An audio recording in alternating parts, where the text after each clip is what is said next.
Across our state and throughout much of the nation, a greater number of students than ever before are struggling. For years, we have attempted to understand the root causes of lower success rates and an increasing number of dropouts. Kids who have been traumatized have always been in the school system, but they get labeled as behavior problems usually, or they get relegated to special education classes, and teachers don't have any kind of training for them to recognize that a child's been traumatized. Modifications to curriculum and instructional strategy seem to have had little effect overall, but there are signs of hope. Teachers and administrators are increasingly turning to compassionate school and classroom strategies to improve the social and emotional well-being of students, strengthening families and communities. We're seeing there are decreases in acting out behaviors in school. We're seeing kids increase their attendance in school. We're seeing just a general more positive climate and feel. And I think we're seeing educators finding a new sense of hope. That hope is founded in a new written work entitled The Heart of Learning and Teaching: Compassion, Resiliency, and Academic Success. Every day, millions of children arrive at public schools throughout the country. There are more than 1 million in Washington state alone. They come from different backgrounds, cultures, and family situations, and they each have their own unique personal struggles. Schools must overcome these challenges to meet educational standards.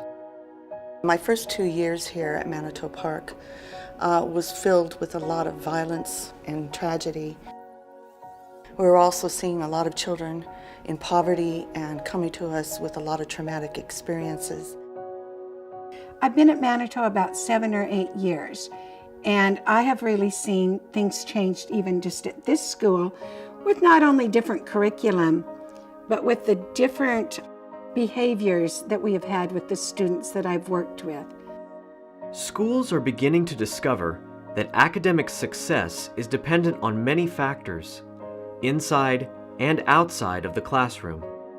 We were seeing kids that were dropping out of school, kids that were not getting engaged in school or staying engaged in school, and it wasn't all about academics.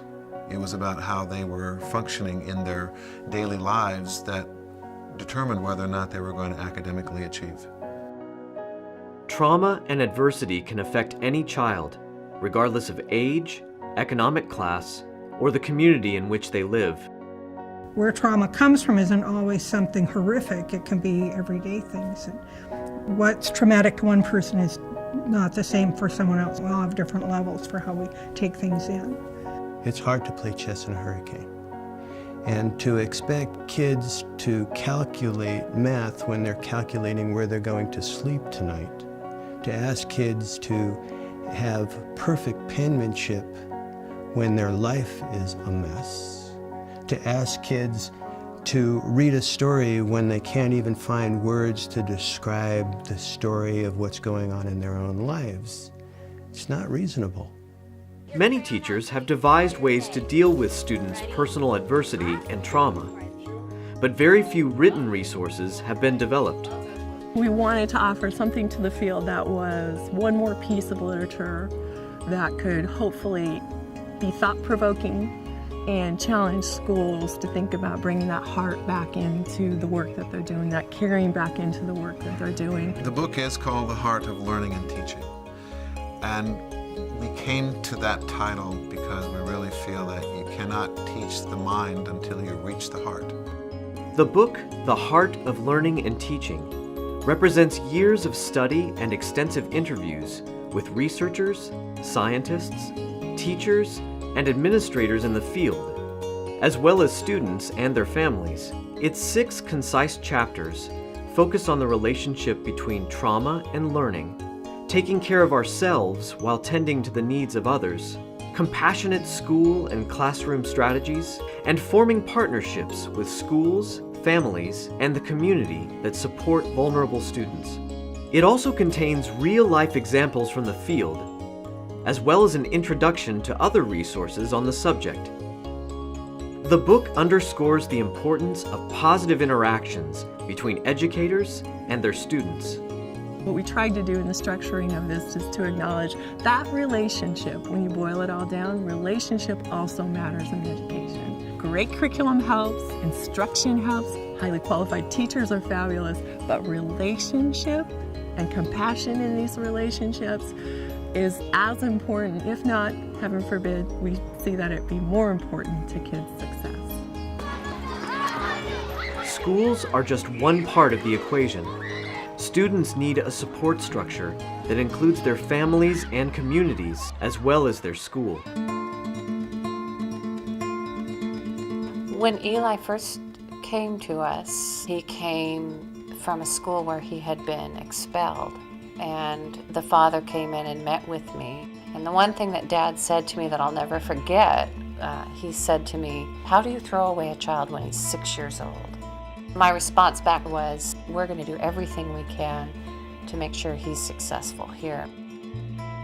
Eli came to school then, and for the first couple of months, he just really had a hard time. Having fits and stuff like that where he would just get mad because he didn't know anything else. All of us at home and at school and stuff really had to come around him and say, okay, we understand that this is the problem and we would like to get back on track. Eli became a really important kid to us because we wanted to make sure he was a success. What's been exciting for us is the behavior and everything from last year compared to this year is completely different. This year, he has friends, he's learning, he's reading. I think that's really is a positive thing, that school is not negative. It's also for building good relationships with kids and with people and families. And it's definitely, that we care about Eli, not just a student. We care about Eli. If we hadn't have been a team and hadn't have worked together and hadn't have filled in whenever we needed to do that, I'm not sure he would have made it.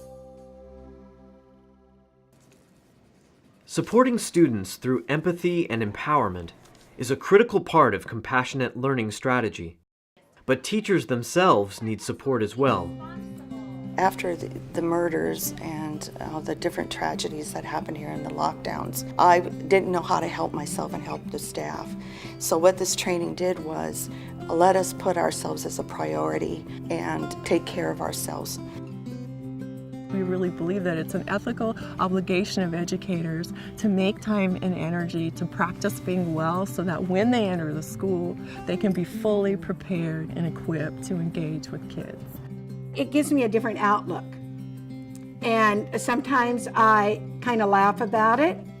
And if I can see some humor in the situation, it releases tension for me. But it also, I think, releases the tension for the children. Compassionate school strategies have provided a stable, safe, and supportive environment where learning can take place. The kids know what to do. I don't have to explain anything. They know what my expectations are. They feel safe to take risks. I have, some kids that have a really hard time, but they still want to participate. They still want to try because they know this is a safe place, so they can raise their hand, and even if they're wrong, we're going to work together to get to the right answer. Perfect. Teachers can employ many different strategies to establish a supportive culture inside the school. This can mean addressing the connections between body and mind. Lips. Suck in your stomach. Perfect. Yoga class, it calms me down. It helps me during math. I do something from yoga and it relaxes me. Up. I noticed the kids, they like the deep breathing, they like the moves. And kids who come from trauma, when you get them up into using their whole brains, it's a wonderful thing. Students can also express themselves and release tension through reading, creative writing, and art. In a compassionate learning framework, teachers are encouraged to use creative strategies to help foster overall well-being among students, often leading to academic and personal success.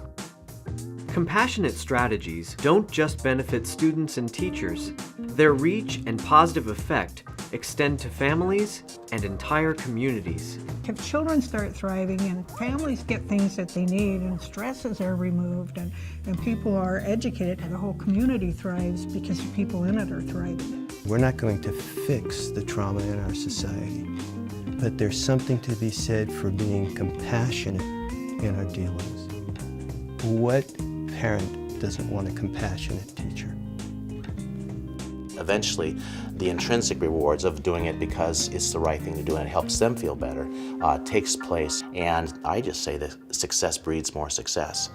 Like their many students, each school is different. Yet they all have the ability to provide an environment where the main focus is the well-being of each student.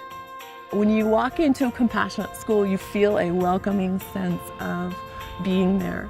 There are adults when that child enters school who are there to say hello, who are there to make a connection. I think the Compassionate Schools movement has kind of made teaching fun in a way that it hasn't been before. Once they can put their finger on a situation with a student and say, I now understand what's going on in the life of that student, it takes the weight off that student, it takes the weight off that teacher, and suddenly now you have a communication between two people that before didn't exist.